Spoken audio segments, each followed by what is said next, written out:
नमस्कार साथियों, मैं इंजीनियर सुशीला यादव, जलग्रहण विकास एवं भू संरक्षण विभाग। आज आपसे विस्तृत चर्चा करेंगे वाटरशेड एटलस, जो remote sensing application centre Jodhpur ने विभाग के लिए तैयार किया है। वाटरशेड एटलस से पहले हम इस शब्दावली पर ध्यान देंगे कि वाटरशेड है क्या।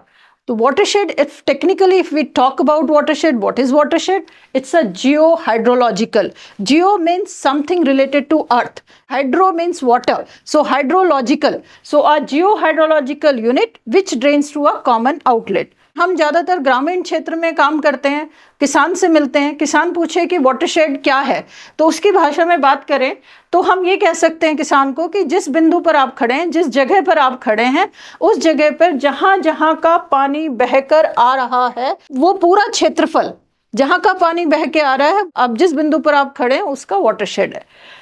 अब वाटरशेड में 3 टर्म्स बहुत इंपॉर्टेंट है: रिज लाइन, ड्रेनेज लाइन और आउटलेट। रिज लाइन को समझें कि जैसे इसको एक वाटर डिवाइड लाइन भी कह सकते हैं। जैसे बारिश का पानी गिरा तो या तो वो इस तरफ बहकर आएगा या पहाड़ के दूसरी तरफ बह के जाएगा। तो जितने भी ऊंचे भाग हैं उन सब को अगर हम जोड़ दें तो एक काल्पनिक रेखा बन जाती है, जिसे हम रिज लाइन कहते हैं। रिज लाइन के बाद जिन धाराओं से पानी बह के आ रहा है, इनको कहते हैं ड्रेनेज लाइन। और जब ये सारा पानी एक जगह से निकल रहा है, इस बिंदु पे अगर आप खड़े हैं तो इस बिंदु पे ये सारा पानी बह के आ रहा है, तो ये पूरा क्षेत्रफल इसका वाटरशेड हो गया। जिन रास्तों से पानी बह के आ रहा है वो इसकी ड्रेनेज लाइन हो गई, और जहां से निकलेगा पानी वो इसका आउटलेट हो गया। अब आउटलेट में बहुत बार कंफ्यूजन होता है कि आउटलेट एक पॉइंट है कि लाइन है कि पॉलीगन है। जब हम ये कहें कि अगर जो ये स्ट्रक्चर आप देख रहे हैं पिक्चर में, ये स्ट्रक्चर की जो लेंथ है जहां से पानी निकल रहा है, ये इस पूरे क्षेत्रफल के कंपैरिजन में बहुत छोटी है, तो ये एक पॉइंट हो गया। तो इस केस में ये जो आउटलेट है स्ट्रक्चर का, ये पॉइंट है। ये जो रास्ता है पानी का, ये एक ड्रेनेज लाइन या नाले के रूप में बहता है, तो हम कहते हैं कि आउटलेट जो है वो एक लाइन है।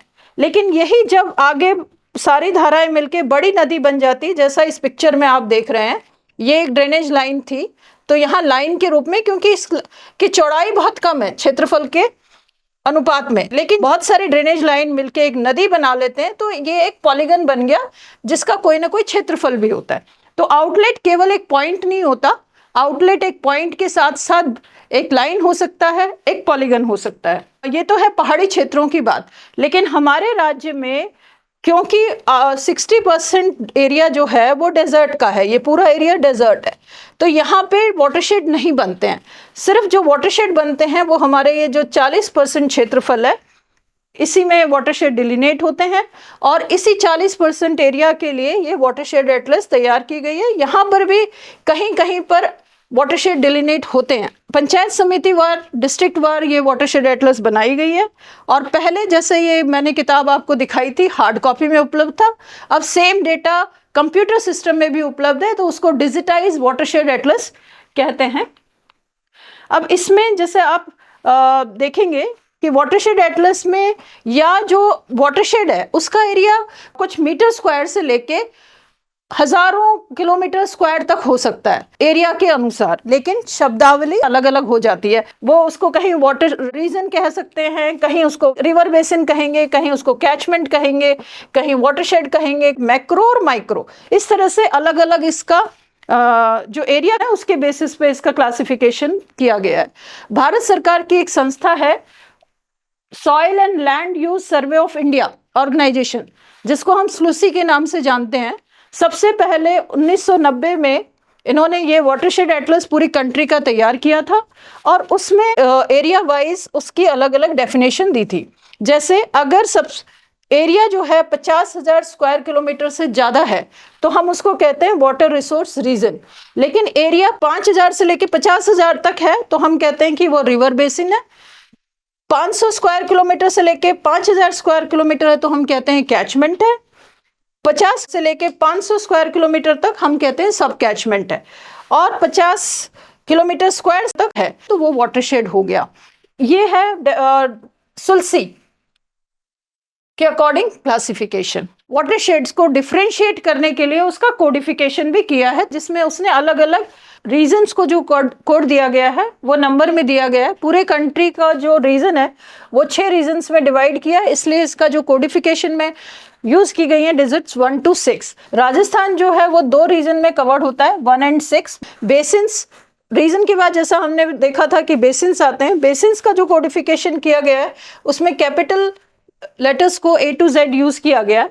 कैचमेंट्स को फिर डिजिट्स में यूज किया गया है 1 2 3। उसके बाद जो सब कैचमेंट्स हैं वो फिर अल्फाबेट्स में है, लेकिन स्मॉलर अल्फाबेट्स में है। वाटरशेड्स को फिर डिजिट्स में यूज किया गया है 1 2 3। सब वाटरशेड्स को फिर अल्फाबेट्स में, स्मॉल अल्फाबेट्स में यूज किया गया है A to Z। तो अब आपने जैसे पैटर्न देखा कि पैटर्न आ रहा है, पहले डिजिट फिर अल्फाबेट फिर डिजिट फिर अल्फाबेट, इस प्रकार से क्रम चलता रहता है। सुलसी ने जैसे पाली हमारा डिस्ट्रिक्ट में जो लूनी बेसिन है उसमें लूनी को 6 रीजन में डाला है। उसके बाद हमारा जो रिवर बेसिन है उसको A लिखा है, कैचमेंट को 2 लिखा है, सब कैचमेंट को D लिखा है, उसके बाद वाटरशेड को 1 लिखा है और फर्दर उसका सब वाटरशेड A है। आपने देखा था कि 500 किलोमीटर स्क्वायर से बड़े से कोडिफिकेशन या डिलिनेशन स्टार्ट हुआ था, लेकिन जब हम माइक्रो लेवल पे, विलेज लेवल पे प्लानिंग करते हैं तो हमें छोटे छोटे वाटरशेड्स और चाहिए होते हैं लोअर ऑर्डर के ड्रेन्स के लिए, स्मॉलर स्ट्रीम्स। SRAC ने हमारे स्टेट के लिए, जैसे वो सुलसी ने किया था पूरी कंट्री के लिए, ऐसे हमारे स्टेट के लिए स्टेट रिमोट एप्लीकेशन सेंटर ने फर्दर इसको डिवाइड कर दिया मैक्रो और माइक्रो। क्योंकि यहाँ तक हम देख चुके थे जो सुलसी ने डिफाइन किया था कैचमेंट, सब कैचमेंट, वाटरशेड, और वाटरशेड के बाद फिर स्टेट रिमोट सेंसिंग ने प्लानिंग को और प्रैक्टिकल बनाने के लिए उसको फर्दर डिवाइड कर दिया मैक्रो और माइक्रो में। तो कैटेगरी का देखते हैं आप कि यहाँ तक हम देख चुके थे सुलसी का 50 किलोमीटर स्क्वायर तक, 10 स्क्वायर किलोमीटर से बड़ा लेकिन 50 स्क्वायर किलोमीटर से छोटा तो उसको macro watershed, less than 10 kilometre square तो उसको 5th ऑर्डर जैसे कह देते हैं माइक्रो वाटरशेड। अब जैसे इसका कोडिफिकेशन, जैसे सुलसी ने कोडिफिकेशन किया, हमारी state remote sensing application centre ने जो एटलस तैयार की है उसमें भी कोडिफिकेशन किया गया है। जैसे कैचमेंट के जो फर्स्ट 2 डिजिट हैं, पूरा अगर आप देखेंगे तो फर्स्ट 2 डिजिट्स कोडिफिकेशन में हमारे रिवर बेसिन को डिनोट कर रही हैं। जैसे कांतली है तो 01, दोहन है 02, साहिबी एंड सोता 03, 04 बर। तो ऐसे जो 13 रिवर बेसिन है हमारे स्टेट में, उनको डिजिट के फॉर्म में फर्स्ट 2 डिजिट्स जो हैं वो डिनोट करती हैं कैचमेंट को। वाटरशेड फिर एक रिवर बेसिन में, जैसे कांतली के उदाहरण के तौर पे देखते हैं तो यहाँ पे 3 वाटरशेड कांतली के हैं। लूनी की बात करें तो इसको कोड दिया गया है 6, जो कि सुलसी से भी मैच कर रहा है, और यहाँ लेकिन इसके वाटरशेड्स जो हैं उसमें फर्दर डिवाइड हो गए हैं 12। तो वाटरशेड्स को नेक्स्ट 2 डिजिट डिनोट करता है। उसके बाद आप देखते हैं कि मैक्रो वाटरशेड, तो उसके नेक्स्ट 2 डिजिट्स जो है मैक्रो वाटरशेड, क्योंकि ये कैचमेंट में डिवाइड हो गया, ये साहिबी सोता को उदाहरण के तौर पे दिखाया गया है।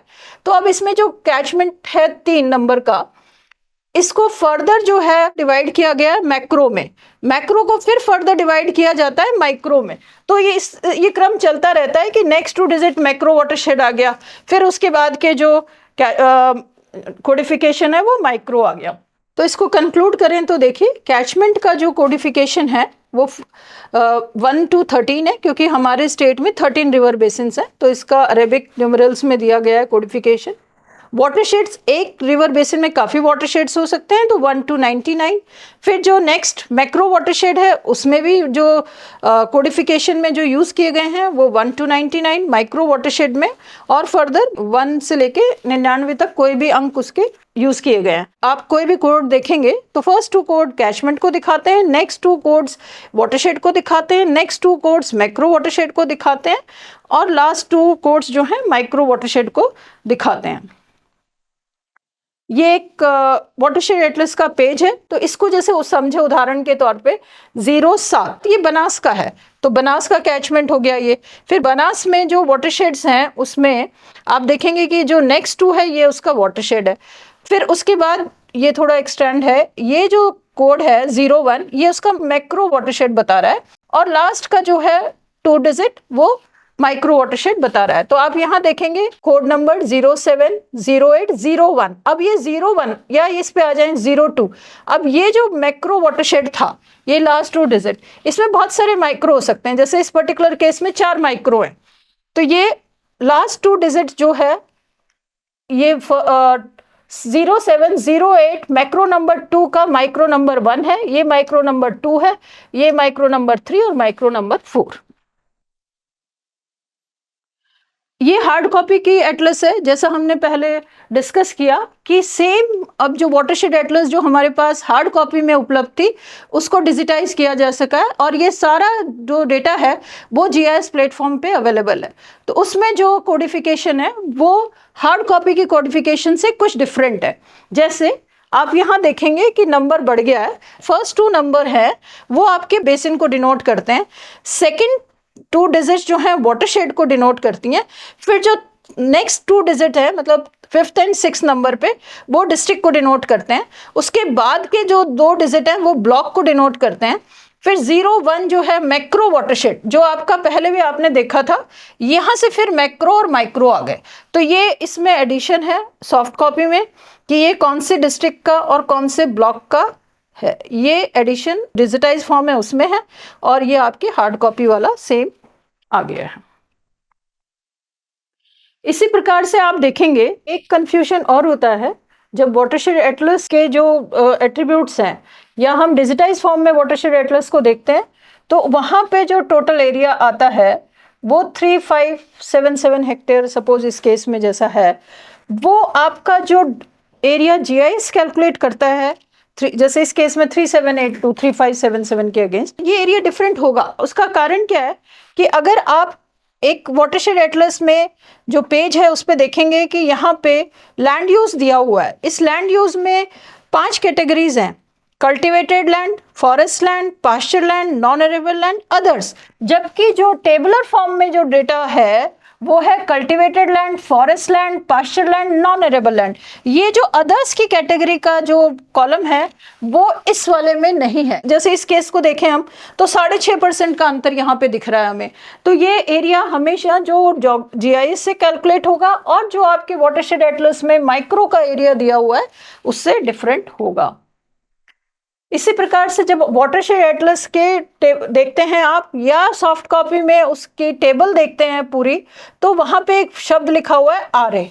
ये भी बहुत इंपॉर्टेंट है कि आरए का क्या अर्थ है। आरए का मतलब है कि ये वाटरशेड कोई एडमिनिस्ट्रेटिव बाउंड्री से तो गवर्न होता नहीं है, वो तो जियो हाइड्रोलॉजिकल यूनिट है। पानी कहीं से भी दूर से भी बह के आ रहा है तो आ रहा है, वो चाहे दूसरी डिस्ट्रिक्ट से आ रहा हो। तो आरए का मतलब हो गया कि वाटरशेड की ये जो रिज है ये दूसरी पंचायत समिति में फॉल कर रही है। जैसे इस केस में आप देखें कि एडमिनिस्ट्रेटिव बाउंड्री एक है पंचायत समिति अजमेर की अराई, मालपुरा टोंक उससे जुड़ रही है। अब ये जो वाटरशेड है 4 बटा, इसको आप देखेंगे यहाँ से आप इसको, ये जुड़ा हुआ है बेसिकली, लेकिन ये 2 अलग अलग पेजेस पे है और इसका ये वाटरशेड यहीं खत्म नहीं हुआ है।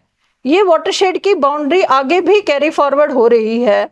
तो ये 4 का 2, यहाँ बात कर रहे हैं हम 4 के 2 की। 4 ये है, देखिए आप यहाँ पे कि कैसे इसको पढ़ते हैं। यहाँ पे है कोड 4 यानी कि ये 4, उसका माइक्रो नंबर 2 यानी कि ये वाला माइक्रो नंबर 2, ये यहीं खत्म नहीं हुई जबकि अराई की बाउंड्री यहीं खत्म हो गई।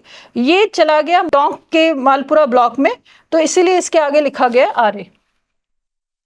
इसी तरह से जो 5 बटा है, यहाँ देखिए 5 मैक्रो यानी कि ये वाला मैक्रो, फिर इसके किसके आगे आरए लिखा है, 1 नंबर के आगे। 5 का 1 कहाँ है, यहाँ है, तो इसका मतलब ये भी कैरी फॉरवर्ड हो रहा है मालपुरा में। तो आरए का मतलब हुआ कि वो वाटरशेड वहीं नहीं खत्म होके उसकी जो रिज लाइन है वो किसी दूसरी पंचायत समिति में फॉल कर रही है। इसी प्रकार से आप देखेंगे कि लिखा है प्रायोरिटी रेटिंग। इस माइक्रो को एक कोई ना कोई प्रायोरिटी है, जैसे यहाँ डी है, यहाँ सी है, फिर डी है। तो इस प्रायोरिटी का क्या मतलब है, तो वाटरशेड एटलस में प्रायोरिटाइजेशन के 2 क्राइटेरियाज को महत्व दिया गया है। एक है कि उसमें कितना परसेंटेज ऑफ कल्टिवेटेड एरिया है। अगर वो टोटल ज्योग्राफिकल एरिया से कल्टिवेटेड एरिया 0 से 25 के बीच में है तो उसको कैटेगरी माना है लो। इसी प्रकार से 26 से 50 के बीच में है तो मीडियम, 51 से 75% के बीच में है तो हाई, फिर 75 से लेके 100 तक जैसे हायर। तो ये उसकी अलग अलग क्लासेस हैं कल्टिवेटेड एरिया की परसेंटेज वाइज। इसी प्रकार से ड्रेनेज को भी डिफाइन किया गया है। अगर ड्रेनेज हाई है तो उसको हाई कहा है, मीडियम है तो मीडियम, लो ड्रेनेज डेंसिटी है, कम उसमें नदी नाले दिख रहे हैं तो लो हो गया।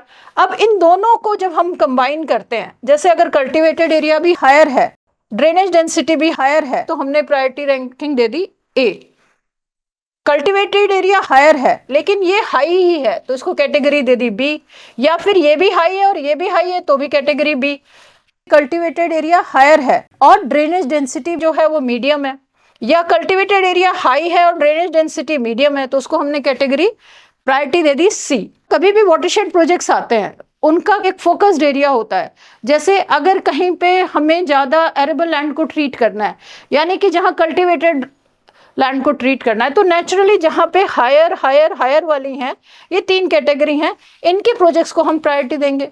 किसी प्रोजेक्ट में ऑब्जेक्टिव होता है वेस्टलैंड को ट्रीट करना ज़्यादा, तो वेस्टलैंड को ट्रीट करना ज़्यादा जब ऑब्जेक्टिव होता है तो हम यहाँ ये जो लो लो लो वाले कैटेगरी हैं उनको प्राथमिकता देंगे। कहीं पे हमारा ऑब्जेक्टिव होता है ज़्यादा से ज़्यादा वाटर हार्वेस्टिंग करना या सॉइल इरोजन को रोकना, तो नेचुरली जहाँ पे ड्रेनेज डेंसिटी ज़्यादा है, हायर है, हाई है, फिर हायर है, फिर हायर है, तो उन कैटेगरीज को प्रायोरिटी रैंकिंग देंगे। वाटरशेड एटलस के बारे में हमने विस्तृत से चर्चा की। ये जितनी भी बातें हमने आज प्रेजेंटेशन में देखी, ये वाटरशेड एटलस के शुरुआत के जो पेजेस हैं उसमें ये सारी बातें लिखी हुई हैं। तो आज के लिए इतना ही काफ़ी। नमस्कार।